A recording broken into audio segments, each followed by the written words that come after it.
మనతో ఇప్పుడు conference director Sunil పాంత్రా గారు ఉన్నారు. సునీల్ గారు, ఇప్పుడు మనకు జరుగుతున్న 24th తానా కాన్ఫరెన్స్ గురించి మీ ఎక్స్పీరియన్స్ షేర్ చేసుకుంటారా?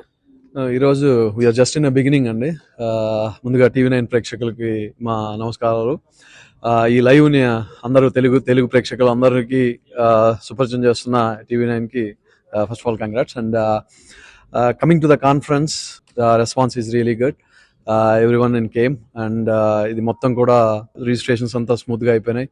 అందరూ బ్యాంక్వెట్ అవార్డ్స్కి వెళ్తున్నారు. So banquet awards is going to be high profile people are there in the banquet profile, and then there will be a 2 days seamless we are trying out and so that is చుట్టూరా కూడాను అంతా పండగ వాతావరణంలా ఉంది. చిన్న పిల్లల నుంచి పెద్దవాళ్ళ వరకు చాలా ఎంజాయ్ చేస్తున్నారు. ఇంకా మిగతా 2 రోజులకి ఆల్మోస్ట్ ఎంతమందిని ఎక్స్పెక్ట్ చేస్తున్నారు సునీల్ గారు? మిగతా 2 రోజులకి ఆల్మోస్ట్ 10,000 పైచులకు మెంబర్స్ని వీఆర్ ఎక్స్పెక్టింగ్ అండి. So that's what we're expecting. చాలా పెద్ద పండగ. 2 తెలుగు రాష్ట్రాలు ఇక్కడే ఉన్నట్టుగా అనిపిస్తుంది. Thank you so much Sunil గారు.